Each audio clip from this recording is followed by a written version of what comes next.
Hello friends, welcome to my channel. Secret of Us episode 1ஓட part 2ல என்ன நடக்குதுன்னு பார்க்கலாம். ஏமா பார்ட் 1 ஷார்ட்டாக போட்ட, பார்ட் 2 சின்னதாக தானே இருக்குது, ஏன் அப்படியே முடிச்சிருக்கலாம்லன்னு கேட்பீங்க. பாதியில் பாப்பா தூங்கி எழுந்திரிச்சு கத்துன்னு கத்திக்கிட்டே இருக்கா, என்னை பேசவே விடல. அதனால தான் பார்ட் 1 பாதியில் கட் பண்ணேன். இல்லைன்னா இவ்வளோ ஷார்ட்டாலாம் பார்ட் 1 முடிச்சிருக்க மாட்டேன். சரி, அவள் தூங்கட்டும், பார்ட் 2 போட்டுக்கலான் தான். அவள் தூங்கினதுக்கப்புறம் ஸ்டார்ட் பண்ணலான்னு நினச்சா அவள் நைட்டு தான் இனி தூங்குவா. நைட் விஆர் சீரிஸ் போட்டுட்டு இதை நான் போடலைன்னா ஃபஸ்ட்டு பார்ட் போடுவேன், ரெண்டாவது பாட்டு அடுத்த மாதம் போடுவியா அப்படின்னு எல்லாரும் கழுவி ஊற்றுவீங்க. அதனால சரி ஓகேன்னு அவள் முடிச்சிருந்தாலும் பரவாயில்லன்னு அப்படியே ரெக்கார்ட் பண்ண ஆரம்பிச்சிட்டேன். இடையில அவள் பேசுவா, கொஞ்சம் அட்ஜஸ்ட் பண்ணிக்கோங்க. ஃபர்ஸ்ட் பார்ட்லேயே பார்த்துருப்பீங்க, சும்மாவே இருக்க மாட்டேங்கிறா, டிஸ்டர்ப் பண்ணிகிட்டே இருக்கா. ஸோ அவள் பேச்சு தான் அதிகமாக அதில் இருக்குது. ஸோ அதெல்லாம் கொஞ்சம் மைண்டில் வச்சுக்காம சீரீஸை மட்டும் கவனமாக கேட்டுக்கோங்க. அந்த பிளாங்கெட்டை ப்ரெசென்ட் பண்ணோன்னே எனக்கு செம்ம ஹாப்பி ஆகிடுது. வா ரொம்ப க்யூட்டாக அழகாக இருக்குன்னு சொல்ல, நான் இதுனுக்கு போட்டு விடுறேன்னு சொல்லி அப்படியே லாடா அவளுக்கு அப்படியே போட்டு விட அதை பார்க்கவும் எனக்கு இன்னும் ஹாப்பி ஆகிடுது. ரெண்டு பேரும் அப்படியே ஹக் பண்ணிவிட்டு ரொம்ப க்யூட்டாக அப்படியே பார்த்துட்டே இருக்க, அடுத்த சீனில் ரொம்ப பிஸியாக நம்ம டாக்டர் பாப்பா படிச்சுட்டு இருக்க, தோளில் சாஞ்சி உட்காந்து அவளை எப்படிலாம் டிஸ்டர்ப் பண்ணலாம் அப்படின்னு சொல்லி ட்ரை பண்ணிகிட்டே இருக்கா. ஏன் இன்னைக்கு ஏதாவது ஒர்க் இருக்கா, ஏதாவது சாப்பிடலாமான்னு சொல்லி ஏன்னு கேட்க, உனக்கு என்ன வேணுமோ சாப்பிடலாம் அப்படின்னு அவள் சொல்கிறா. சைனீஸ் ஃபுட் சாப்பிடலாமான்னு ஏன்னு கேட்குறா. ஓகே, என்னடா இவ சரியாமே சொல்ல மாட்டேங்கிறா. சரி, நம்ம ஃபேவரட்டான சூசி ரெஸ்டாரண்ட்டுக்கு போகலாமா அப்படின்னு ஏன்னு கேட்க, ஓகே அப்படின்னு மட்டும் அவள் சொல்கிறா. இப்படியே விட்டா இது சரியாகாதே. சரி, நான் எப்படியாவது சன்னின்லா எக்ஸை சாப்பிடணும்னு ஆசைப்பட்றேன், சாப்பிட்றலாமா? இங்கே பாரு, முதல்ல நான் படித்து முடிக்கிறேன், அதுக்கப்புறம் எது வேணாலும் பண்ணுறேன் அப்படின்னு சொல்லி அவள் படிச்சுட்டே இருக்க, இப்போ எனக்கு நீ படிக்கிறங்கிறத பற்றிலாம் கவலை இல்லை, நம்ம போகிறோமா போகலையா, நான் ட்ரெஸ் பண்ணுறதா வேணாமா அப்படின்னு சொல்லி கேட்க, இதுக்கு மேலே பேசாதங்கிற மாதிரி என்ன பிடிச்சி நச்சின்னு ஒரு கிஸ்ஸை கொடுக்க, அதை கொஞ்சம் கூட எதிர்பார்க்கவே இல்லை. என்ன பண்ற நீ? இது உனக்கான பனிஷ்மெண்ட், என்னை படிக்க விடாமல் இருக்கீல அதுக்காக. அப்படி இந்த மாதிரி பனிஷ்மெண்ட் கொடுக்குற மாதிரி இருந்தா நான் பேசிக்கிட்டே இருப்பேன், உன்னை படிக்கவே விட மாட்டேன்னு அவள் சொல்ல, நீ இருக்க பார்த்தியா நாட்டி கேர்ள் அப்படின்னு அவள் தலையை லைட்டாக தடவி கொடுத்துட்டு மேடம் புக்கு க்ளோஸ் பண்ணி வச்சுட்டாங்க. ஏன் நீ படிக்கலையா அப்படின்னு சொல்லி கேட்க, இதுக்கப்புறம் எனக்கு கான்சன்ட்ரேட்டே போயிடுச்சு, இதுக்கப்புறம் எங்கே படிக்க முடியும்னு மேடம் அப்படியே கிஸ்ஸை ஸ்டார்ட் பண்ண, யாரோ ஒருத்தவங்க இவ கிஸ் பண்ணுறத அப்படியே ஃபோட்டோ எடுத்துகிட்டு இருக்காங்க. அடுத்த சீனில் பார்த்தா நம்ம இந்தியன் மாம் பண்ணுற மாதிரி வேகமாக அந்த ஃபோட்டோவை எடுத்துகிட்டு வந்து அப்பா கிட்ட காட்டி, உங்கள் பொண்ணு என்ன பண்ணுறான்னு பாருங்க அப்படின்னு காட்ட, யார் இது அப்படின்னு அவர் கேஷுவலாக கேட்குறாரு. இது நம்ம லாடா, இந்த பொண்ணு என்ன பண்ணிட்டு இருக்கான்னு பார்த்தீங்களா, அவள் ஒரு லெஸ்பியன் அப்படின்னு சொல்ல, அதனால என்னன்னு அப்பா கேஷுவலாக கேட்குறாரு. நம்ம அப்பாவாக இருந்தால் இன்னாரும் ரூமில் கதவை சாத்து, அவளை வெளியே விடாத, சாப்பாடை கொடுக்காத அப்படின்னு சொல்லியிருப்பாங்க. இது நல்ல அப்பாவாக இருக்காங்களாட்டிருக்கு. நீங்கள் என்ன சொல்கிறீங்க? லாடா இந்த ஹாஸ்பிட்டலோட ஓனரோட பொண்ணு, அவளும் டாக்டர் ஆக போகிறா. அவள் சக்ஸஸாக ஒரு பிஸ்னஸை பார்த்துக்குவான்னு நினச்சா அவள் இப்படி இருக்கா. ஒரு உமன் கூட டேட்டிங்கில் இருக்கான்னு தெரிஞ்சா அதனால் என்ன, அவளுக்கு அது சந்தோஷமாக இருக்குது. உங்ககிட்ட இதை நான் எதிர்பார்க்கவே இல்லைன்னு அம்மா கொஞ்சம் ஓவராக பேசுகிறாங்க. அதனால என்ன, இதை பற்றி உங்களுக்கு கவலையே இல்லையான்னு அப்பா கிட்ட கேட்க, இதில் கவலைப்பட என்ன இருக்குது, நான் அவளோட அப்பா மட்டும்தான், அதுக்காக அவளுக்கு மொத்தமாக நானே சொந்தமாக முடியாது, அதெல்லாம் அவளோட செக்ஸுவல் ப்ரெஃபரன்ஸில் நான் போய் தலையிட முடியாது, அது அவளோட private matter, none of our பிஸ்னஸ்னு அப்பா தெளிவாக சொல்ல, ஓகே இதுக்கப்புறம் இந்த மேட்டரை நீங்கள் எதுவும் பண்ணாதீங்க, நான் பார்த்துக்கிறேன்னு சொல்லி அம்மா அப்படியே டென்ஷனாக போய் அவங்க ரூமில் உட்காடுறாங்க.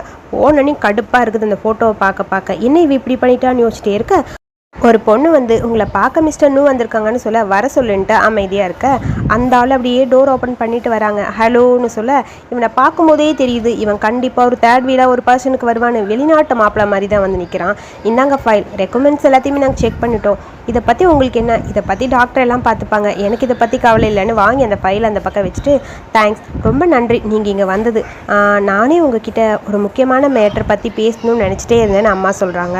ஓ சொல்லுங்கள் நான் கேட்குறேன் அப்படிங்கிற மாதிரி அந்த கண்ணாடி போட்டவை ரெடியாக, இது ஒன்றும் அவ்வளோ சீரியஸான மேட்ரு கிடையாது, லாடா கிட்ட நீங்கள் பேசுனீங்களான்னு சொல்லி கேட்க, லாடா கிட்ட நான் அன்றைக்கி பேசினேன், அதுக்கப்புறம் அவள் என்கிட்ட ரொம்ப பிஸியாக இருக்கேன்னு சொன்னான், அதிகமாக ஃபோன் பண்ணி பேச முடியல, ஒரு வேளை பிஸியாக இருக்கால அதனால் நானும் பேசல, டைம் கிடைக்கும் போது கண்டிப்பாக நான் பேசுகிறேன் அப்படின்னு சொல்லிட்டான். அதை கேட்டுட்டு அம்மாவுக்கு இன்னும் டென்ஷன் ஆகிடுது, என்னடா இவன் இப்படி சொல்கிறானேங்கிற மாதிரி யோசிச்சுட்டு, நீங்கள் இதே மாதிரி இருக்காதீங்க, என்ன சொல்கிறீங்க எனக்கு புரியலையே, உங்களுக்கு பிடிச்சது நான் பண்ணுறேன், ஒருவேளை அவளுக்கு பிடிச்ச மாதிரி ஏதாவது ஃபேவரட்டாக அனுப்பவா, அதெல்லாம் பத்தாது. ஓ அப்படின்னா அது இன்னும் கொஞ்சம் ஹார்ட் ஒர்க்காக நீங்கள் பண்ண வேண்டியது இருக்குது. அது மட்டும் இல்லாமல் லாடா தான் எங்களுக்கு அப்புறம் இந்த ஹாஸ்பிட்டலில் பார்த்துக்க போகிறா. ஸோ கண்டிப்பாக ஹானஸ்ட்டாக சொல்லணுன்னா உங்களை மாதிரி ஒரு பர்சன் அவள் கூட இருக்கணும்னு ஆசைப்பட்றேன். ஸோ இதுக்கப்புறம் உங்களுக்கு புரியும்னு நினைக்கிறேன்னு சொல்ல, சரி நான் ட்ரை பண்ணுறேன், நீங்கள் சொன்னபடி இன்னும் ஹார்டாக ட்ரை பண்ணுறேன். ஆமாம், இது லைஃப்பில் எக்ஸாமு, அதாவது எக்ஸாமில் ஒரு டைம் கொஞ்சம் கம்மியாக படித்தா அடுத்த டைம் இன்னும் கொஞ்சம் ஹார்டாக படிக்கிறேன்னு சொல்கிற மாதிரி சார் சொல்லிக்கிட்டு இருக்காரு. அடுத்து லாடா ரொம்ப பிஸியாக படிச்சுட்டு இருக்க. நீனே எப்பயுமே படிச்சுட்டே இருக்கேன்னு ஏன்னு கேட்குறா. எக்ஸாம் பக்கத்தில் வருதுல, இன்னும் நான் படிச்சே முடிக்கல, அதுவே ஸ்ட்ரெஸ்ஸாக இருக்குது தெரியுமா, ஒரு மாதிரி இருக்குது, நிறைய இருக்குது படிக்கன்னு சொல்ல, ஒரு நிமிஷம் இருன்னு சொல்லி ஒரு குட்டி பொம்மையை பேக்லேருந்து அப்படியே எடுக்கிறா ஏன். அது பார்க்க ரொம்ப க்யூட்டாக அழகாக இருக்குது. இது எதுக்கு தெரியுமான்னு சொல்லி பக்கத்தில் ஒரு மியூசிக் மாதிரி ஒன்று இருக்குது. அந்த மியூசிக் பாக்ஸில் அப்படியே அழகாக வைக்க, இந்த மியூசிக் பாக்ஸை நீ பார்க்கும்போது உனக்கு ஸ்ட்ரெஸ் எல்லாம் போயிடும். இதை பார்க்கும்போது நானே கூட இருக்க மாதிரி இருக்கும்னு தெரியுமான்னு சொல்லி அதை பார்த்துட்டே இருக்க, வா ரொம்ப க்யூட்டாக இருக்கே அப்படின்னு லாடா அந்த பொம்மையை லைட்டாக டச் பண்ணுறா. நீ டாலை சொல்கிறியா இல்லை என்ன சொல்கிறியா அப்படின்னு ஏன்னு கேட்க, நான் டாலை தான்ப்பா சொன்னேன் அப்படிங்கிற மாதிரி அவள் சிரிச்சிட்ருக்க. எனக்கு கோவம் வந்துடுது, என்ன சொல்லலையா நீன்னு சொல்ல, நீயும் ரொம்ப க்யூட்டாக தான் இருக்கப்பா அப்படின்னு அவளை பார்த்து சொல்ல, அவளுக்கு இன்னும் ஹாப்பி ஆயிடுது. அவள் தலையில் கை வச்சுட்டு லைட்டாக அவன் நெத்தியில் ஒரு கிஸ் பண்ண, அது பார்க்க இன்னும் ரொம்ப க்யூட்டாக அழகாக இருக்குது.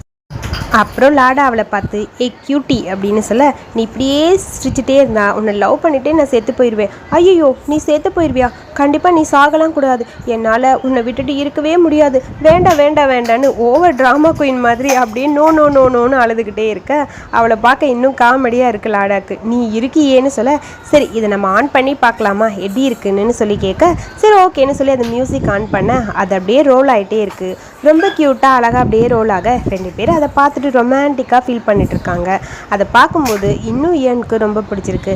லாடாவை ஊற்று பார்க்க, மேடம் அப்படி ரொமான்டிக்காக பார்க்க, ரெண்டு பேர் அப்படியே பார்த்துட்டு இருக்கும்போது திடீர்னு பார்த்தா மொபைல் அடிக்குது. ஃபோனில் ஈயனுக்கு அவங்க அப்பா தான் பேசுகிறாரு. சொல்லுங்கப்பான்னு சொல்லி கேட்க, அடுத்து அம்மாக்கு என்னாச்சுன்னு சொல்லி கேட்டுட்டு அழுதுட்டே ஏன் அப்படியே போயிடா. அவள் கவுச்சில் உட்காந்து அழுதுட்டுருக்க, அவள் பக்கத்தில் லாடா போகிறா. அம்மாக்கு இப்படி ஆகும்னு நான் நினச்சே பார்க்கலன்னு சொல்ல, நீ அழுகாத எல்லாம் சரியாயிரும்னு அவளுக்கு ஆறுதல் சொல்லிவிட்டு அப்படியே பக்கத்தில் லாடா உட்காந்துருக்கா.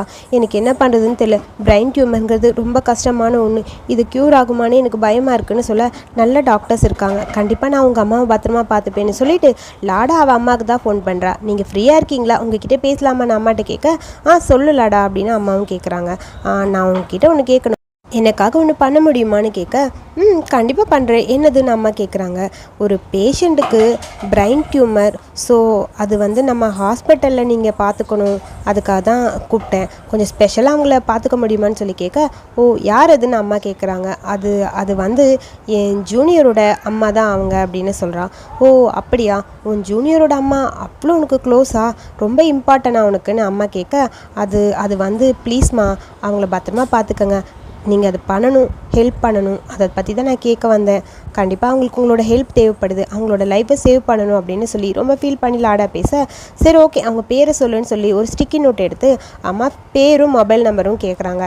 லாடாவும் கொடுக்க, சரி ஓகே இதுக்கப்புறம் நான் பார்த்துக்கிறேன் அப்படின்னு சொல்ல, ரொம்ப தேங்க்ஸ்மா, உங்களை ரொம்ப ரொம்ப லவ் பண்ணுறேன்னா அப்படின்னு சொல்ல, நானும் உன்னை ரொம்ப ரொம்ப லவ் பண்ணுறேன்னு அம்மா சொல்லிவிட்டு ஃபோனை கட் பண்ணிவிட்டு வில்லத்தனமாக ஏதோ ஒன்று பார்த்துட்ருக்காங்க. அடுத்த சீனில் ஈயனோட அம்மாக்கான ட்ரீட்மெண்ட் போயிட்டுருக்கு. ஸோ ஈயனும் வந்துட்டா. நீ எப்படி இங்கே வந்தேன்னு சொல்லி அம்மா கேட்க, அது எப்படிம்மா உங்களை பார்க்காம என்னால் இருக்க முடியுமா, அதனால தான் ஓடி வந்துட்டேன்னு சொல்லி ஈயன் ஓடி போய் அம்மாவை ஹக் பண்ணிக்கிறா. அம்மா நான் உங்களை ரொம்ப ரொம்ப மிஸ் பண்ணேன்னு சொல்ல, அம்மாவும் ஹக் பண்ணிட்டாங்க. உங்களை பற்றி எனக்கு ரொம்ப கவலையாக இருந்ததுமா, அதனால தான் ஓடி வந்துட்டேன்னு சொல்லி அப்பாவையும் ஹக் பண்ணிக்கிறா. இப்படியே சென்டிமெண்டல் சீன் அங்கே போயிட்டே இருக்க, அம்மாலாம் இங்கே வா அப்படின்னு கூப்பிட்றாங்க. இப்போ நான் ரொம்ப நல்லா இருக்கேன் ஏன், என்னை பற்றி நீ கவலைப்பட வேணாம். ஆமாம் இப்போ அம்மா ரொம்ப நல்லா இருக்காங்க, நீ அம்மாவை பற்றி கவலையே படாத. அம்மா உங்களுக்கு ஒன்றும் பிரச்சனை இல்லைல்ல, அதெல்லாம் ஒன்றும் இல்லை, இங்கே பார்த்தியா இப்போ நான் ரொம்ப பெட்டராக இருக்கேன்னு தெரியுமா. அது மட்டும் இல்லாமல் பர்சனல் ட்ரீட்மெண்ட் எனக்கெல்லாம் பண்ண முடியுமான்னு யோசித்தேன். ஆனால் இந்த ஹாஸ்பிட்டல்லேருந்து ஃபோன் பண்ணி எனக்கு சர்ஜரி பண்ணாங்க. என்னால் நினச்சி கூட பார்க்க முடியல. அதாவது இந்த ஹாஸ்பிட்டலில் ட்ரீட்மெண்ட் பார்த்தவங்க சொன்னாங்க, அவங்க உன் ஃப்ரெண்டுன்னு சொன்னாங்க. அப்படியா அப்படின்னு சொல்லி கேட்க, அது யார் அந்த ஃப்ரெண்டு, எங்களுக்கு தெரியவே இல்லை, விஐபி ரூம்லாம் கொடுத்து பெஸ்ட்டான டாக்டரை கொடுத்து பார்த்துக்கிட்டாங்கன்னு அப்பா கேட்க, அது என்னோடய ஃப்ரெண்ட் அப்படின்னு என்ன சொல்கிறதுனே எனக்கு புரியல. சிரிச்சுக்கிட்டே, அது ஒன்றும் இல்லை, என்னை பத்திரமா பார்த்துக்கிறதும் அவதாம்மா அப்படின்னு சொல்கிறா. ஓ அப்படியா, அவள் ரொம்ப கைண்டு தெரியுமான்னு சொல்ல, பரவாயில்லன்னு சொல்லி அம்மாவுக்கு கொஞ்சம் ஹாப்பியாக இருக்குது. ஹாஸ்பிட்டல் இருக்க ஃபோன் அடிக்குது. ஒரு நிமிஷம் நான் பார்க்குறேன்னு சொல்லி கரெக்டாக ஈயன் தான் எடுத்து பேசுகிறா. என்ன பார்க்கணுமா, யார் அதுன்னு சொல்லி வெயிட் பண்ணிகிட்ருக்கா. லாடாவோட அம்மா தான் வராங்க. எப்பயுமே வில்லத்தனமாக ஒரு வில்லி எப்படியும் பிரித்து விடுவாங்களே ரிலேஷன்ஷிப்பு, அதுக்கான ஆரம்பம் தான் இது. அம்மா வந்தோடனே சரியாக கூட முகம் கொடுத்து ஏன் கிட்ட பேசவே இல்லை. லாடா எனக்கு ஃபர்ஸ்ட் ஃபோன் பண்ணி கேட்டான்னு சொல்ல, ஆமாம் ரொம்ப தேங்க்ஸ் அப்படின்னு சொல்ல, நீங்கள் மட்டும் இல்லைன்னா என் அம்மாவோட கண்டிஷன் பார்க்கும்போது என் கையில் எதுவுமே இல்லைன்னு நினச்சேன். அதுக்கப்புறம் பெஸ்ட்டு டாக்டர்ஸை வச்சு தான் உன் அம்மாக்கான ட்ரீட்மெண்ட் பார்த்தேன். இப்போ நல்லா இருக்காங்க. நான் உங்ககிட்ட கொஞ்சம் பேசணும்னு சொல்லி அப்படியே ஆரம்பிக்கிறாங்க. நான் முன்னாடி உங்ககிட்ட பேசியிருக்கணும்னு சொல்ல, சொல்லுங்கள் எதுவாக இருந்தாலும் பரவாயில்லங்கிற மாதிரி ஏன்னு கேட்க, லாடாவை பற்றி தான் பேசணும். லாடாவும் நீயும் ஒன்றா இருக்கீங்கன்னு எனக்கு தெரியும்னு சொல்ல, அதை கேட்டோன்னே என்னோடய ஃபேஸு டோட்டலாக மாறிடுச்சு. லாடாவை தான் நம்பி இந்த ஹாஸ்பிட்டலே இருக்குது. அவள் அடுத்தவங்களுக்கு ஐடலாக இருக்கணும்னு ஆசைப்பட்றோம். ஸோ அவள் இந்த மாதிரி ரிலேஷன்ஷிப்பில் இருந்தானா அப்படின்னு சொல்ல இன்னும் எனக்கு புரிஞ்சிருச்சு இவங்க என்ன சொல்ல வராங்கன்னு. அது மட்டும் இல்லாமல் அவளை பொறுத்த வரைக்கும் அவள் லோன்லியாக ஃபீல் பண்ணனால தான் உன் கூட இருந்தா. அவள் உண்மையாக அவனை லவ் பண்ணுறான்னு நீ நினச்சிட்ருக்க. அந்த மாதிரிலாம் கிடையாது. அவள் அப்ராட் போகிறதுக்கு முன்னாடி விஷுன்னு ஒரு பையன் கூட அவளுக்கு ஆல்ரெடி நாங்கள் கிராஜுவேஷன் முடிஞ்சோன்னே கல்யாணம் பண்ணலான்னு பிளானில் இருந்தோம். ஸோ அவன் கூட தான் அவள் கல்யாணம்னு சொல்லி ஆரம்பிக்க அப்படியே ஃப்ளாஷ்பேக்கை யோசிச்சு பார்க்குறா. இவளுக்காக பண்டில் ஆஃப் கிஃப்ட்ஸ்லாம் வந்து அவன் அனுப்பியிருப்பான். யார் அது விஷுன்னு அப்படின்னு சொல்லி கேட்டிருப்பா. அது எதுக்கு விட்டுரு அப்படின்னு சொல்லி அப்படியே சமாளிச்சுட்டு லாடா அந்த பக்கம் போயிருப்பா. அதுக்கப்புறம் 2 பேரும் பேசிகிட்டு இருக்கும்போது கரெக்டாக அந்த நூக்கிட்டேருந்து ஃபோன் வர, சொல்லணும் அப்படின்னு சொல்லி ஃபோனை அட்டன் பண்ணிட்டு போக, அதுக்கும் இதுக்கும் மேடம் அப்படியே கனெக்ஷன் பண்ணிட்டாங்க.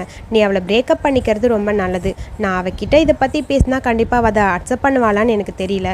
என்னை பொறுத்த வரைக்கும் நீ அவளை விட்டு போகிறது நல்லது. இதை ஃபேக் ரிலேஷன்ஷிப்பை இதோட முடிச்சுக்கோங்கன்னு சொல்லி அம்மா கொஞ்சம் வில்லத்தனமாக பேச ஆரம்பிக்கிறாங்க.